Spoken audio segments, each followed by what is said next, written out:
যে আইনজীবী রয়েছেন বা অ্যাডভোকেট রয়েছেন তারা তাদের মধ্যে কারা আইনজীবী এবং কারা আইনজীবী নয় সেই নিয়ে একটা প্রশ্ন একটা দেখা যাচ্ছে। তবে এই যে নিলয় চৌঙ্গার তার নামে পোস্টার আপাতত একটি করে পোস্টারের সম্বন্ধে কারণ এরকম ধরনের পোস্টার এই প্রথম দেখা গেল বর্তমান জেলা আদালতে। কারণ এর আগে আমরা বলছি এই পোস্টারগুলো দেখিনি খুব শুরু করে সাংবাদিক থেকে শুরু করে বহু মানুষজন কিন্তু যারা পুরো রয়েছে বহু শিক্ষক এবং এই লেখা পোস্টার কিন্তু এখানে রয়েছে এবং সেই লেখাতে আমরা দেখতে পাচ্ছি যে পুরো আইন সেই ছবিটাও আমরা এখানে দেখতে পেয়েছি।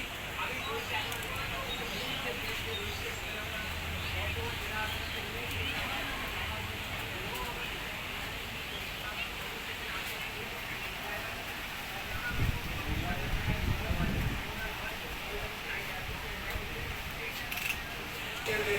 ঠিক তার সামনে আমরা রয়েছি, সেখান থেকে আমরা সেই ছবিটা দেখাচ্ছি। আর এই পোস্টারটা যে পোস্টারটা রয়েছে অনেক কটাই পোস্টার রয়েছে এবং সেই পোস্টারে যা যা বর্ধমান আদালত চত্বরে ভুয়ো আইনজীবী বলে পোস্টার করেছে এবং যা নিয়ে রীতিমতো চাঞ্চল্য। কি বলবেন? এবং সাধারণ মানুষের কাছে এটা তো একটা বিরাট ভুল বার্তা যাচ্ছে। প্রথম হচ্ছে যেটা নিয়ে পোস্টার করেছে এটা আমরা কেউ ওয়াকেবল ছিলাম না। গত 2-3 দিন আগে আমাদের কাছে রেজিস্টার পোস্টে একটা চিঠি আসে হাউসগ্রাম থেকে। সেদিন আমাদের এই সিজিএমের ব্যাপার নিয়ে আমাদের মিটিং চলছিল, আমরা যারা নির্বাচিত প্রতিনিধি তারা বসেছিলাম। সেইখানে চিঠি এলো, চিঠিটা খুলে আমরা দেখলাম যে তার সম্বন্ধে যেগুলো লেখা আছে সেগুলো ঠিক কিনা। আমি ছিলাম, সেক্রেটারি ছিল, সহ সম্পাদকরা ছিল, ভাইস প্রেসিডেন্ট ছিল, ট্রেজারার ছিল। দেখা হলো, তার ফাইল আনা হলো।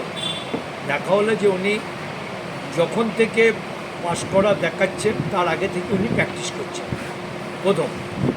দ্বিতীয় কথা, পাস করার পর যে এআইবি দিতে হয়, হ্যাঁ, এইটা উনি এখনও দেননি এবং উনি কিন্তু এখনও পর্যন্ত বারের মেম্বার নেই। যেটা বলা হচ্ছে ওনাকে এখনও পর্যন্ত বারের মেম্বার অন্তর্ভুক্ত করা হয়নি, সেটাকে পেন্ডিং রেখে দেওয়া হয়েছে।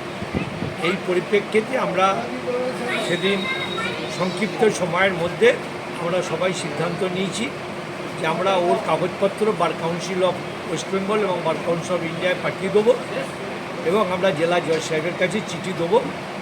এই অনুযায়ী আমাদের কথাবার্তা হয়েছে। পরবর্তী পর্যায়ে যেহেতু গতকাল আমাদের সিজিএম খোলা নিয়ে একটা মিটিং ছিল, ওটা হয়ে গেছে, জেনারেল মিটিং আমরা করতে পারিনি। এই আজ শনিবার হবে না, রবিবার সোমবার গেল, 2-1 দিনের মধ্যেই আমরা মিটিং ডেকে আমাদের বার্তা আমরা বার কাউন্সিল অফ ইন্ডিয়া এবং bar council of West Bengal এবং আমাদের মাননীয় জেলা জজ সাহেব সহ সবাইকেই জানিয়ে দেবো। আমাদের ব্যক্তিগত এখানে কারুর কোনো ইচ্ছা বা অনিচ্ছার প্রশ্ন নয়। সাধারণ সদস্যদের যেটা দাবি এবং যিনি আইনজীবী হিসেবে চিহ্নিত না হয়েও প্র্যাকটিস করছেন বর্ধমান বার, তার বিরুদ্ধে যথাযথ ব্যবস্থা গ্রহণ করছে। একই সঙ্গে আইনজীবীদের একাংশ তারা অভিযোগ করছে শুধু মানে এই ব্যক্তিই নয়, একাধিক ব্যক্তি এরম ভুয়ো কালো কোট চাপিয়ে তারা এখানে এরম প্র্যাকটিস করছে, যাদের বিরুদ্ধেও ব্যবস্থা নেওয়া উচিত। না, ব্যাপার হচ্ছে যে যারা পাস করেছেন বা যারা পড়াশোনা করছেন তারা অনেক সিনিয়রের কাছে ট্রেনিং হিসেবে আসছে এবং আমাদের কাছে যে অভিযোগগুলো বাড়ে যাচ্ছে আমরা সঙ্গে সঙ্গে সেগুলো দেখছি। কিন্তু অনেক ক্ষেত্রে আমরা যেগুলো এনকোয়ারি করে দেখছি, যে 2-4 জন ছিলেন আমাদের পার্থবাবু সেগুলোকে আগেই বার করে দিয়েছেন। বর্তমানে যদি কেউ এসে থাকে আমাদের কাছে সেরকম কোনো খবর নেই, এলে পরে বার অ্যাসোসিয়েশন তৎক্ষণাৎ তার বিরুদ্ধে ব্যবস্থা নিচ্ছে। কিন্তু যারা শিখতে আসছে, যারা কোনো সিনিয়রের কাছে এসে থাকছেন দেখছেন, সেখানে আমরা বাধা দিতে পারি না যতক্ষণ না তিনি কালো কোট করে প্র্যাকটিস করতে যাচ্ছেন।